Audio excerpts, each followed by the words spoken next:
Berita bahagia bagi seluruh jenjang pensiunan, mari kita simak.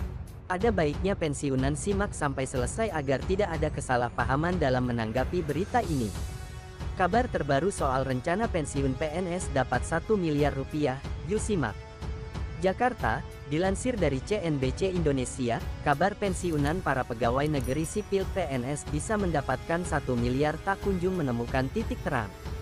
Bahkan, sampai munculnya rencana pengaturan pensiun dini massal PNS, skema pensiunan yang baru belum juga ditetapkan. Menteri Pendayagunaan Aparatur Negara dan Reformasi Birokrasi PANRB Abdullah Azwar Anas mengaku belum tahu banyak ihwal realisasi rencana skema pensiun dini terbaru yang memungkinkan para pensiunan PNS bisa mendapatkan 1 miliar pada saat usia tuanya. Saya malah baru dengar pensiun 1 miliar, kata Azwar saat ditemui di kantornya, Jakarta. Kendati begitu, Anas menekankan rencana pengaturan pensiun dini massal sebagaimana yang ada di draft RUU ASN sendiri sebetulnya akan serupa dengan pengaturan pensiun dini di perusahaan, baik di BUMN maupun swasta. Ini kan banyak terjadi di BUMN, bagaimana BUMN ini yang sebagian tidak produktif, kurang sehat, dia kan bisa mengajukan, dan dapat pensiun. Nah bagaimana dengan jumlah ASN yang sekarang 4,2 juta ini yang kadang sebagian sudah sakit, tapi tetap hanya terima gaji, tuturnya.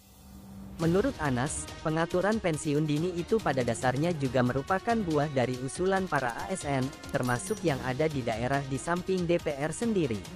RUU ASN telah ditetapkan DPR menjadi program legislasi nasional prolegnas prioritas pada 2023. Ini yang banyak diusulkan oleh para ASN di daerah dan juga teman-teman DPR. Nanti kita lihat seperti apa pembahasannya, nanti akan kami dengar dari mereka, tentu nanti akan kami berdiskusi dengan teman-teman DPR dan kemampuan keuangan pemerintah bersama Menteri Keuangan, kata Anas.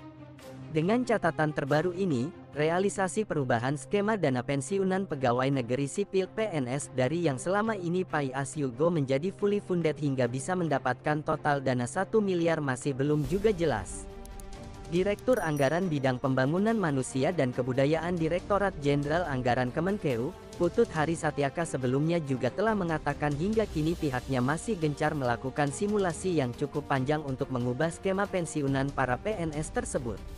Belum ada tahapan ke finalisasi perubahan skema. Belumlah 2023. Masih perlu simulasi yang cukup panjang karena konsekuensinya cukup besar. Artinya skema pensiun dari manfaat pasti ke iuran pasti itu konsekuensinya sangat besar, kata Putut saat ditemui di kantor Kementerian Keuangan, Jakarta. Seperti diketahui, saat ini skema pensiunan PNS adalah pay as you go. Di mana, perhitungan skema ini adalah dana pensiun dari hasil iuran PNS sebesar 4,75% dari gaji yang dihimpun PT Taspen ditambah dana dari APBN. Dengan skema yang baru ini atau disebut dengan iuran pasti alias fully funded, uang pensiunan yang diterima PNS akan lebih besar, karena iuran yang dikenakan adalah persentase dari take home pay THP, yang jumlahnya lebih besar. Skema fully funded selain diambil dari persentase THP, pembayarannya juga akan dibayarkan patungan antara PNS dan pemerintah sebagai pemberi kerja. Maka dari itu, bukan hal yang mustahil pensiunan PNS bisa mengantongi 1 miliar.